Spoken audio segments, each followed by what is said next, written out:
Hello, how are you doing? I hope all of you doing well. তো already WBCS এর admit card release করে দিয়েছে, but সাইটটা আমাদের ক্র্যাক করে গেছে due to huge users of this site. Already site crack করে গেছে, ক্র্যাশ করে গেছে। তো কিছুদিন টাইম এখন নাও, এখন 22 তারিখ আসতে অনেকটা টাইম আছে। তো এখন আমরা আস্তে আস্তে অ্যাডমিট কার্ডটা ডাউনলোড করে নিতে পারি, ওটা খুব একটা হেক্টিক ম্যাটার নয়। তো যাই হোক, আজকে আমরা পড়বো ভলকানিজম। তো এগুলো আমাদের কাছে স্ট্যাটিক পোর্শনের কিছু কমন ম্যাটার, যেগুলো আমাদের কাছে প্রত্যেকটা পেপারের জন্য ইম্পর্টেন্ট। আর তাছাড়া তোমাদেরকে আমি বেশ কিছু নোটস আমি প্রোভাইড করতে থাকবো, যে কদিন এখনো পর্যন্ত বাকি আছে, যেগুলো শুধুমাত্রই আমাদের প্রিলিমসে ওরিয়েন্টেড, শুধুমাত্র প্রিলিমস ওরিয়েন্টেড সেগুলো। আর বাকি যেগুলো আমরা পড়বো স্ট্যাটিক পোর্শনে কিছু জিনিস পড়বো, যে পোর্শন গুলো আমাদের যে কোনো পরীক্ষার ক্ষেত্রে ইম্পর্টেন্ট। ওকে, তো কালকে এক্সাম যারা দিয়েছো, আই হোপ মোটামুটি কালকে এক্সাম খুব ভালো গেছে। বিকজ কালকে আমার যে সেটটা পড়েছিল নো ডাউটলি খুব ইজি পড়েছিল। বাট হ্যাঁ, টাইমটা একটু কম, যেখানে টাইম কমের ক্ষেত্রে 4টে সেটে সবটা সেট ক্লিয়ার করা ইজি ম্যাটার নয়। বাট যদি আমরা একটু প্র্যাকটিসের মধ্যে থাকি তো হ্যাঁ হয়ে যাবে, মনে করা যায় এটা কমপ্লিট করা যাবে। তো সেক্ষেত্রে দেখো, একটা অনলাইন প্রসেসের মধ্যে একটু চাপ হয়ে যায়, বারবার ল্যাপটপ মানে স্ক্রিন এবং তার সাথে তোমার রাফ পেজের সাথে কন্ট্যাক্ট করতে গিয়ে একটা টাইম মেনটেন করতে সমস্যা হয়, যেটা তোমাদের আই হোপ ইউপিএসসি বা ডাব্লিউবিসিএস এর ক্ষেত্রে হবে না, কারণ অফলাইন পরীক্ষা এবং সেখানে আমাদের ম্যাথ বা আদার পোর্শন থেকে কিন্তু খুব লিমিটেড কোশ্চেন আসে। ওকে, তো আর ইউপিএসসির ক্ষেত্রে তো বাদই দাও, ওখানে তো তোমার সিস্যাট এর একটা আলাদা পেপারই আছে। তো সেখানেও আমাদেরকে যারা ইউপিএসসি দেবে ভেবেছো, তাদের জন্য আমরা এই ডাব্লিউবিসিএস প্রিলিমসটা পেরিয়ে যাওয়ার পর সিস্যাট এর একটা পেপারের উপরে আমরা মোটামুটি ভাবে একটু একটু করে এগোবো। ওকে, তো কালকে যদি তোমরা কিছু কারেন্ট অ্যাফেয়ার্স পেয়েছো, তো কারেন্ট অ্যাফেয়ার্স এর এক্সপিরিয়েন্স যেটা আমি বলবো, যে কারেন্ট অ্যাফেয়ার্স গুলো এসএসসি লেভেলের ওকে, বাট তুমি যদি ডাব্লিউবিসিএস বা ইউপিএসসি লেভেলের জন্য কারেন্ট অ্যাফেয়ার্স করছো, তাহলে নট ওকে। বিকজ এই যে ধরো কে গেছে, কেন করেছে, এগুলো আমাদের কাছে খুব একটা বেশি ডাব্লিউবিসিএস এর ক্ষেত্রে বা ইউপিএসসির ক্ষেত্রে ইম্পর্টেন্ট হয়ে ওঠে না। যেগুলো খুব ইম্পর্টেন্ট ম্যাটার থাকে সেগুলোকে আমরা পড়ি। এখানে সমস্ত ম্যাটার গুলোকে একটা হাইলাইটেড জোনে রাখা হয়, বাট সেটা তোমার ডাব্লিউবিসিএস বা ইউপিএসসি এর ক্ষেত্রে হয় না। যাই হোক, চলো আমরা ফিরে আসি আজকে ভলকানিজমের পোর্শনে।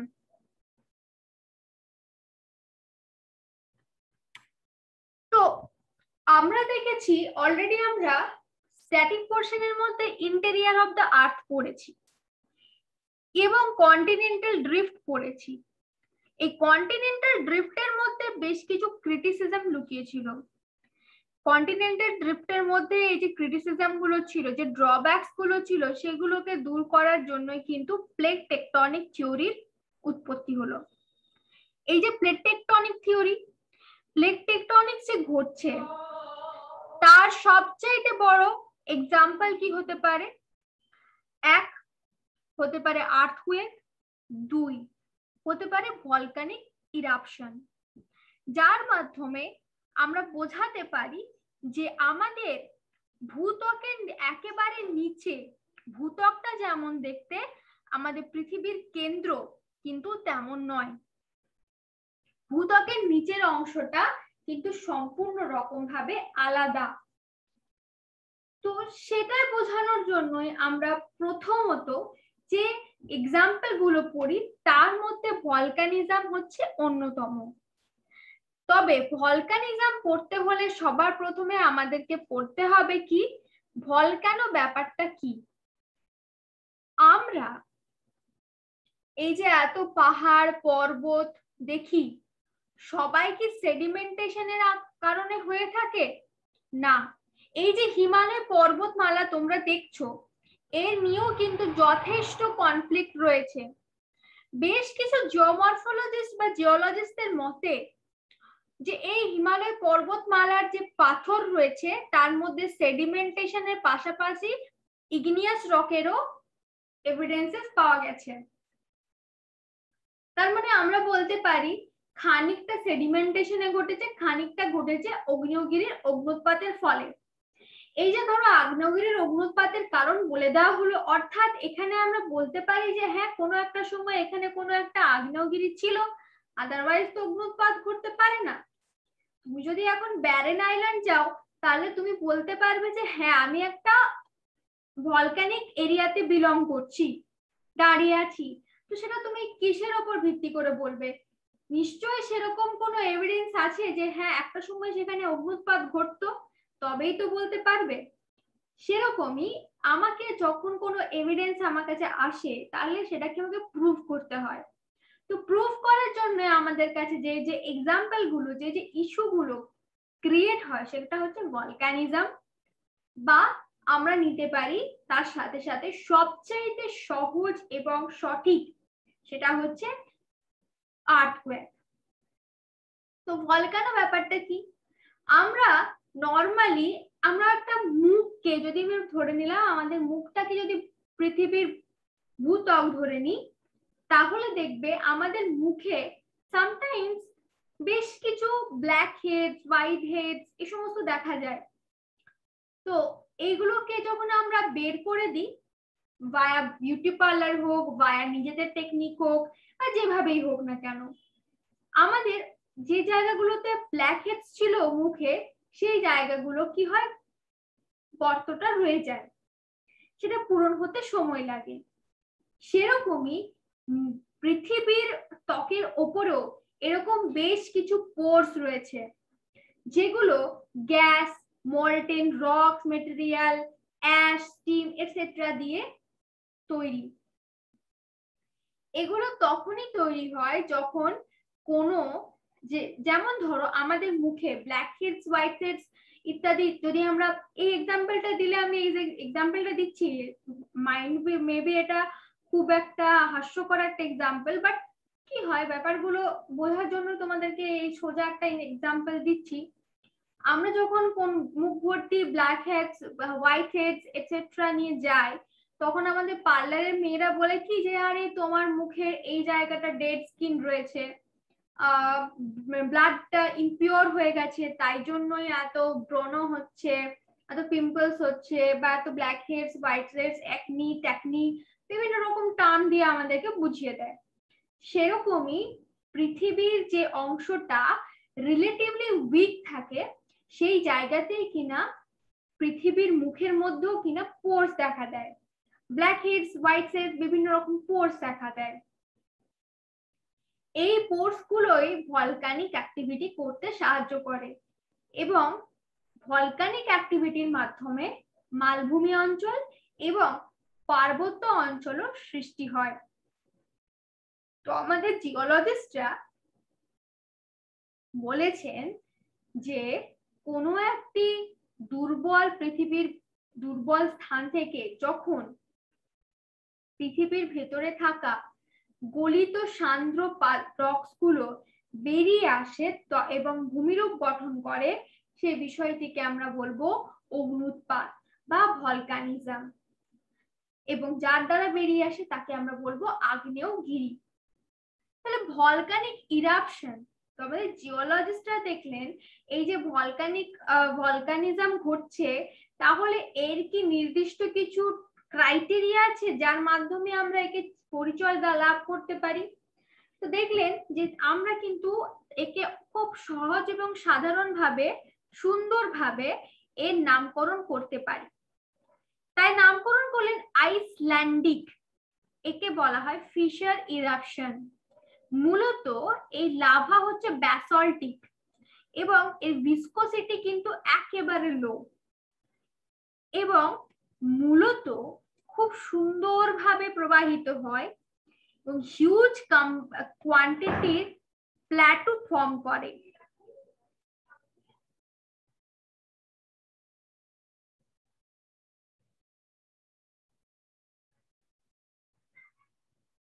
তাছাড়া এখানে যে ধরনের শঙ্কুগুলো হয় সেগুলো তৈরি করতে কোনো হিউজ একটা প্রেসার ক্রিয়েটের প্রয়োজন পড়ে না।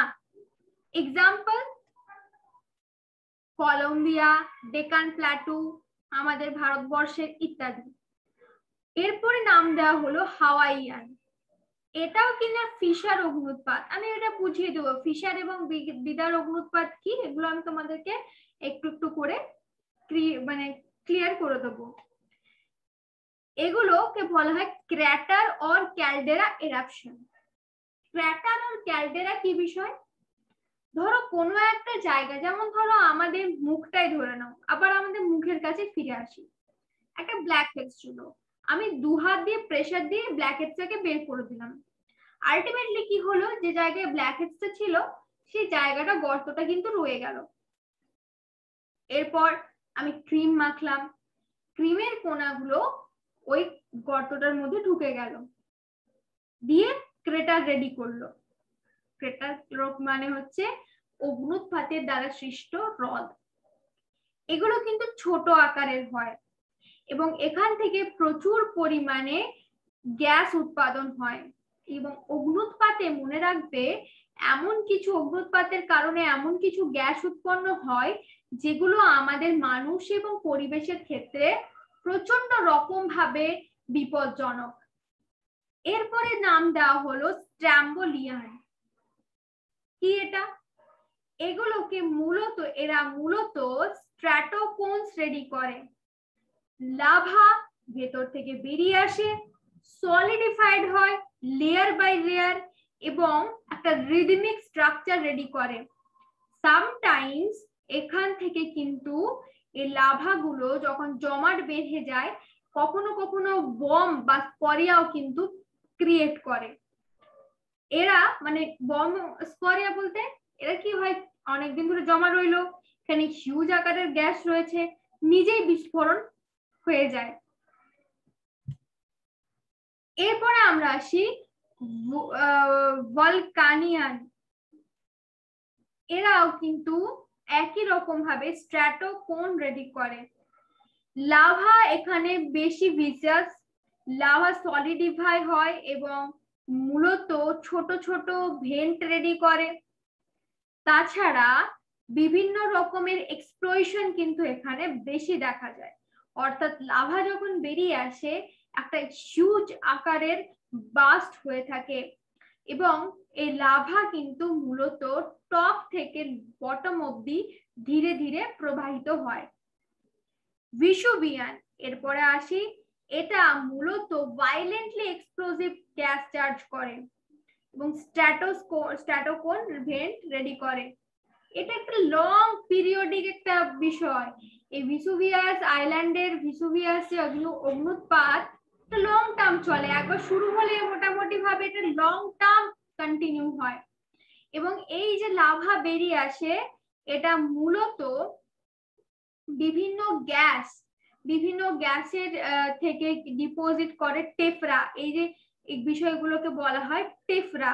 যে ধরনের গ্যাস ক্লাউড তৈরি করে, এই যে ধরো এটা হচ্ছে ভিসুভিয়াস, এই যে গ্যাস ক্লাউড তৈরি করেছে এটাকে বলা হয় টেফরা। তাহলে মনে রাখবে হোয়াট ইজ টেফরা। এগুলো এমসিকিউ এর জন্য ইম্পর্টেন্ট।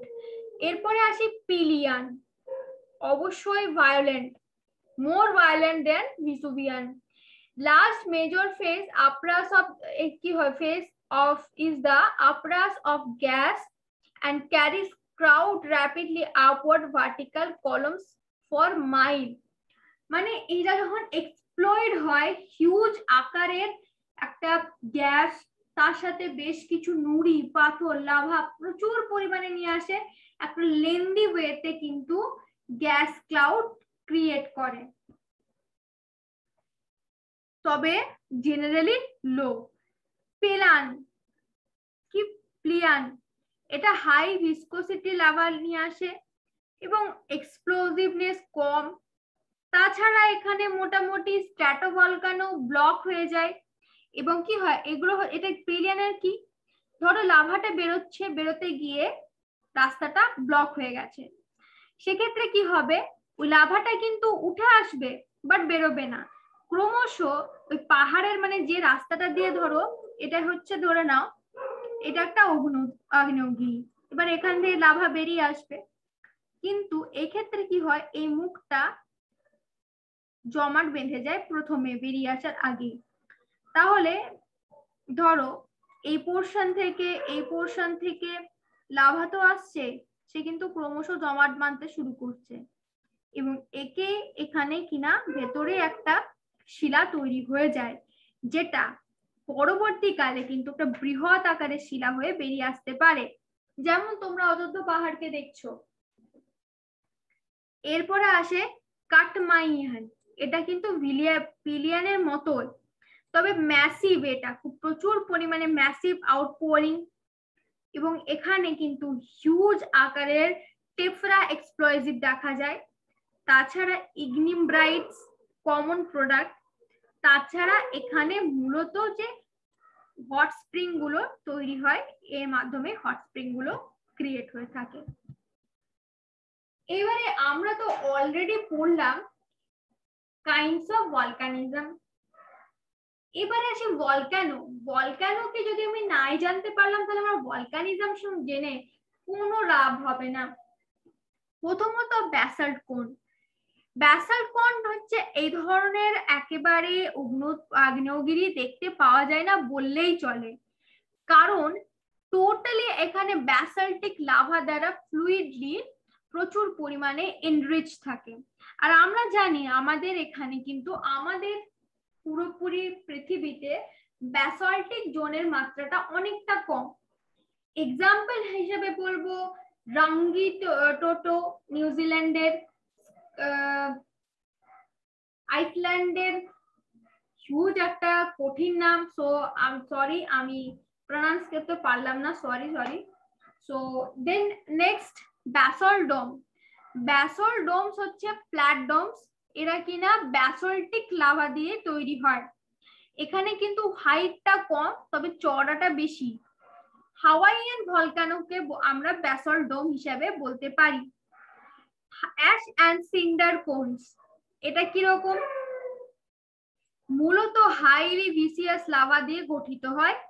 এখানে কি হয়, ধরো পাইরোক্লাস্টিক ম্যাটেরিয়াল যেগুলো রয়েছে, যেগুলো ধরো বাইরে বেরিয়ে যাওয়ার কথা, সেটা বেরিয়ে না এসে মানে ছোট্ট জায়গায় ওই গর্তের মধ্যে জমা হতে থাকে।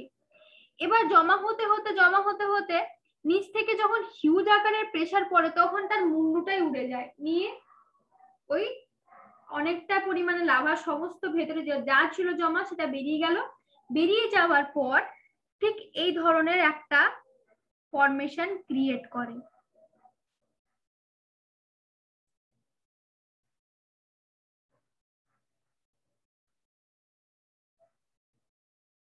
এটা ধরনের মুখ পুরো এই ধরনের ফরমেশন ক্রিয়েট করে এবং এইখানটাতে সম্পূর্ণ রকম ভাবে পরে বৃষ্টিপাতের জলে পরিপূর্ণ হয়ে যায়, এটাকে বলা হয় ক্র্যাটার।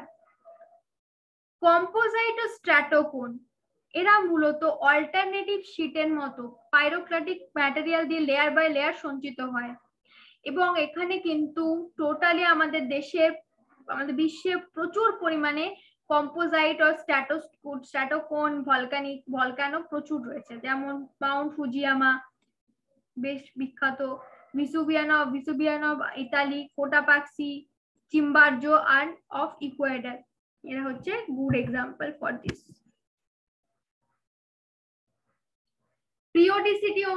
পিরিয়ড অনুসারে অ্যাক্টিভ ভলকানোস, যারা কনস্ট্যান্টলি লাভা উদ্গীরণ করছে, তার গ্যাস বার করছে, অ্যাশ তৈরি করছে, তাদেরকে আমরা বলবো অ্যাক্টিভ ভলকানোস, মানে যাদের অলরেডি তোমার ভলকানিজম কিন্তু কন্টিনিউ আছে। যেমন ধরো আমরা যদি বলি প্রশান্ত মহাসাগরীয় আগ্নেয় মেঘলা, যেখানে প্রায় 600 অ্যাক্টিভ ভলকানো রয়েছে এবং প্রায় ওখানে বলতে পারো প্রত্যেক দিন ভলকানিজম হয়। স্ট্রম্বলি অবশ্যই এখানে বলতে পারো, স্ট্রম্বলি বলে এক ধরনের ভলকানো রয়েছে যাকে বলা হয় লাইট হাউস অফ মেডিটেরিয়ান। এটা মনে রাখবে, কাকে লাইট হাউস অফ মেডিটেরিয়ান বলা হয়, এটা কিন্তু এমসিকিউ হিসাবে তুলে রাখতে পারো না, রাখতেই হবে। এরপরে আসে ডোরম্যান্ট ভলকানো। এই ধরনের ভলকানো ইরাপ্টেড হয় খুব লং টাইম ধরে, মানে এই আজ কি হলো, তো দেখা গেল প্রায় 10 বছর 15 বছর অনেকদিন পরে এরকম ধরনের আরো একটা কোনো ভলকানিজম হলো, এটাকে বলে ডোরম্যাট ভলকানো। যেমন মাউন্ট কিলিমাঞ্জারো এক্সটিংক্ট ভলকানো, একটা বহুকাল আগে কোনো একটা ভলকানিজম হয়েছিল, তারপরে আর কোনো ভলকানিজম হয়নি, আমরা মৃত বলে ঘোষণা করে দিয়েছি। এই ধরনের আমরা ভলকানোকে বলবো এক্সটিংক্ট ভলকানো। যেমন আকনকাগুয়া অফ আন্দিজ। কেন? সব তো পড়লাম, ঠিক আছে, খুব ভালো কথা। এবার প্রশ্ন আসছে যে কেন ভলকানিজম হয়।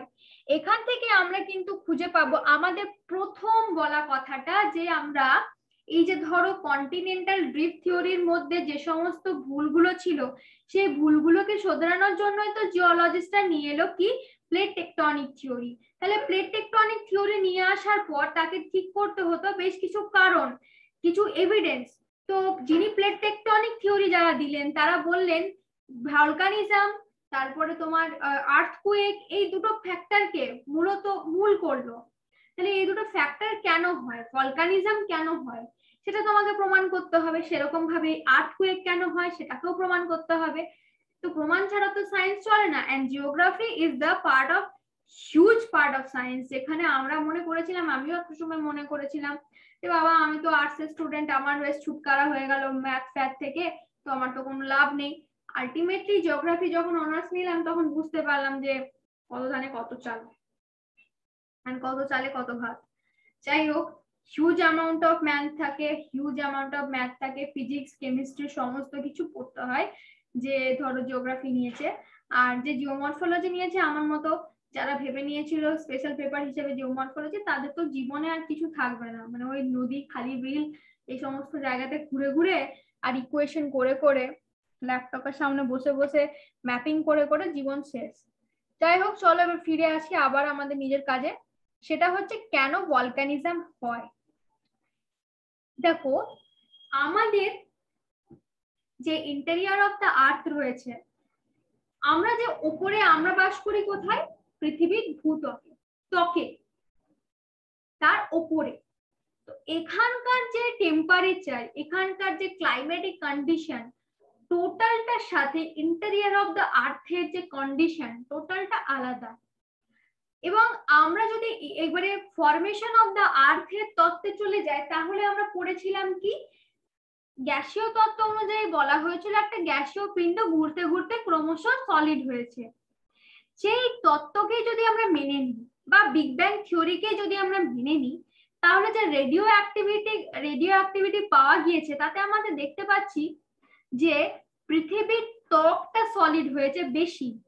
তো ঘুরতে ঘুরতে যেহেতু সলিড হয়েছে, পৃথিবীর ত্বকটা সলিড হয়েছে বেশি, পৃথিবী কিন্তু অতটাও সময় পায়নি নিজেকে ফর্ম করার, যার কারণে পৃথিবীর ভেতরের অংশটা কিন্তু সলিড হয়নি, সেটা তরল অবস্থাতে রয়ে গেছে। তো তরল অবস্থাতে যখন রয়ে গেছে এবং তার ভেতরে যে সমস্ত এন্ডোজেনিক ফোর্স রয়েছে, ভেতরেও তো বেশ কিছু ফোর্স রয়েছে, যেমন ধরো আমরা আমাদের গায়ে বা মুখে যখন কোনো পিম্পলস হচ্ছে, ব্ল্যাক হেডস হচ্ছে, আমরা 2 হাত করে প্রেসার করছি, বা বিউটি পার্লারে দেখছি কি কি করে দিল, একটা কিছু একটা একটা যন্ত্র দিয়ে সেটাকে প্রেসারাইজ করে বের করে দিল। সেরকমই যখন ধরো পৃথিবীর ভেতরের অংশে প্রেসার ক্রিয়েট হয়, তখন সেটা বেরিয়ে আসার চেষ্টা করে।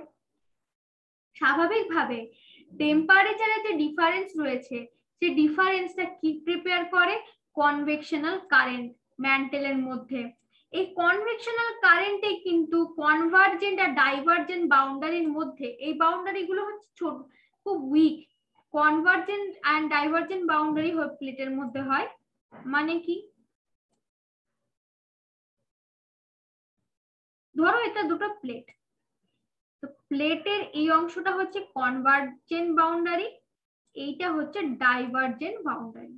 এগুলো ক্রমশ উইক হয়, এটাও ডাইভার্জেন্ট বাউন্ডারি, কারণ এটা ডাইভার্ট করছে, ডাইভ করছে। তো এগুলো খুব উইক হয়, মানে প্লেটের যে সীমানাগুলো রয়েছে না, সেগুলো প্রচুর উইক হয়। তাই জন্য এখানে কিন্তু মূলত molten, semi molten, gaseous material গুলো এখানে বিলং করে। এবং আর্থকুয়েকের মাধ্যমে অনেক সময় ফল্ট জোন ক্রিয়েট হয়। অনেক সময় দেখবে আর্থকুয়েক হয়েছে যেখানে সেখানে জমিটা ফেটে গেছে, সেখানেও কিন্তু ফিশার টাইপ অফ ভলকানিজম দেখা দিতে পারে যদি তোমার ওখানে অগ্নুৎপাত আগে হয়েছিল তবে। কনভার্জেন্ট বাউন্ডারি যেখানে ধরো সাবডাকশন ঘটে, মানে যেমন ধরো ইন্ডিয়ান প্লেট এর ইউরেশিয়ান প্লেট, যেটা ভারী সেটা নিমজ্জিত হয়ে গেল, যেটা হালকা সেটা উপরে উঠে গেল এবং হিমালয় পর্বতমালার সৃষ্টি হলো। এই যে কনভার্জেন্ট প্লেট বাউন্ডারির ক্ষেত্রে কি হয়, প্রেসারটা কিন্তু হাই থাকে। কেন হাই থাকে? প্রেসার যদি হাই না থাকে তাহলে ওশিয়ানিক প্লেটটা, যেটা কিনা অপেক্ষাকৃত কন্টিনেন্টাল প্লেটের থেকে ভারী, সেটাকে নিচের দিকে ঠেলবে কি করে? সেই কারণেই কিন্তু এখানে হিউজ আকারের ভায়োলেন্টলি এক্সপ্লোশন হয়ে থাকে অগ্নুৎপাত ঘটলে। আমাদের দেশে, আমাদের ভারতবর্ষ সহ আমাদের যে সমস্ত হোল ওয়ার্ল্ডে কোথায় কোথায় ভলকানো রয়েছে এবং আর্থকুয়েক হয়ে থাকে, মূলত যে কোথায় হয়, যেখানে কনভার্জিং প্লেট বাউন্ডারি মার্জিনটা হিউজ, মূলত আটলান্টিক ওশানের মিড ওশানিক রিজের মধ্যে। প্রায় 70% অফ আর্থকুয়েক হয় সার্কাম প্যাসিফিক বেল্টে, 20% আর্থকুয়েক হয় মেডিটেরিয়ান হিমালয়ান বেল্টে। এখানে Asia minor, Himalaya, north West China include রয়েছে। 16 সেঞ্চুরি নাগাদ 480 খানা ভলকানিজম হয়েছিল একেবারে অ্যাক্টিভ ভলকানো থেকে। 400টি ভলকানো রয়েছে ওয়েস্ট একদম প্যাসিফিক ওশানে। তার মধ্যে 80টা হলো মিড ওয়ার্ল্ড বেল্টের মধ্যে, মেডিটেরিয়ান সিতে, আলপাইন হিমালয় বেল্টে এবং আটলান্টিক এন্ড ইন্ডিয়ান ওশানের মধ্যে। হাইয়েস্ট কনসেন্ট্রেশন হচ্ছে অ্যালেটুয়ান কুইলি আইল্যান্ড আর মেলানেশিয়া, নিউজিল্যান্ড, টোঙ্গা বেল্টের মধ্যে। মাত্র 10% থেকে 20% পর্যন্ত সি এর মধ্যে হয়ে থাকে, যার কারণে কিনা কি হতে পারে, সুনামি হতে পারে। আমাদের হোল ওয়ার্ল্ডে যে ডিস্ট্রিবিউশন সেটা আমরা চেক করে নেব, কিন্তু তার আগে আমাদেরকে চোখ রাখতে হবে কোনখানে, প্রশান্ত মহাসাগরীয় আগ্নেয় মেখলা। এখানে সব থেকে বেশি রয়েছে ভলকানো এবং সব থেকে বেশি অ্যাক্টিভ ভলকানো এরিয়া। তো এই যে ভলকানিজম হয়ে থাকে, এটাকে আমরা কি বলি, জায়গাটাকে প্যাসিফিক রিং অফ ফায়ার। এখানে কনসেন্ট্রেশন অফ ভলকান হচ্ছে প্রচুর, যেহেতু এই রিজিয়নটাকে একটা হিউজ আকারের ভলকানো দেখা যায়, ঠিক যেন প্রশান্ত মহাসাগরকে এরকম ভাবে ঘিরে রয়েছে, তাই জন্য রিং অফ ফায়ার বা প্রশান্ত মহাসাগরীয় আগ্নেয় মেখলা বলা হয়।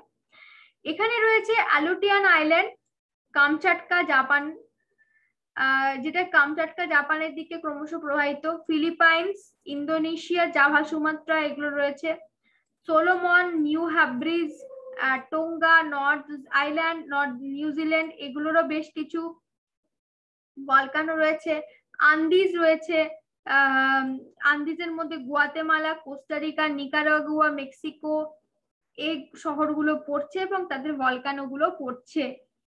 মোটামুটি ভাবে ইউনাইটেড স্টেটের 173টি ভলকানো রয়েছে প্যাসিফিক রিং এর মধ্যে, রাশিয়ার 166টি, ইন্দোনেশিয়ার 139টি, আইসল্যান্ডের 130, জাপানের 112টি ভলকানো রয়েছে প্যাসিফিক রিং অফ ফায়ারের মধ্যে। তো এই ছিল তোমাদের আজকের একটা স্মল শর্ট, একটা ছোট্ট একটা পড়া, যাকে আমরা বলছি ভলকানিজম। ওকে, তো এখানে তোমাদের আজকে ক্লাসটা একটু শেষ করলাম, বিকজ আমি তোমাদের একটা জিনিস বানিয়েছিলাম কিন্তু কোনো এই ইন্টারনেটের কারণে, যদিও বাইরে বাজ পড়ছে সেই কারণে, বৃষ্টি হচ্ছে সেই কারণে একটু প্রবলেম হয়ে যায় ওটা। ওকে, তো আমি আবার নতুন করে এটা বানিয়ে দিলাম তার জন্য তোমাদেরকে। চলো ঠিক আছে, টাটা বাই বাই, ভালো করে পড়াশোনা করো, যেটুকু পড়েছো মনে রাখবে, যেটুকু পড়েছো সেটুকুকে বারবার রিভাইজ করো যতটা বার পারবে, যাতে তোমার যেটা হয়নি সেটা বাদ দাও, কিন্তু যেটা তোমার হয়েছে সেটা যেন সলিড ভাবে হয়ে থাকে। ওকে, চলো খুব মন দিয়ে পড়াশোনা করো, কালকে আমি একটা টপিক আবার সকালবেলাতেই, আই হোপ সকালবেলাতে আমি তোমাদেরকে রেকর্ডিংটা পাঠিয়ে দেবো।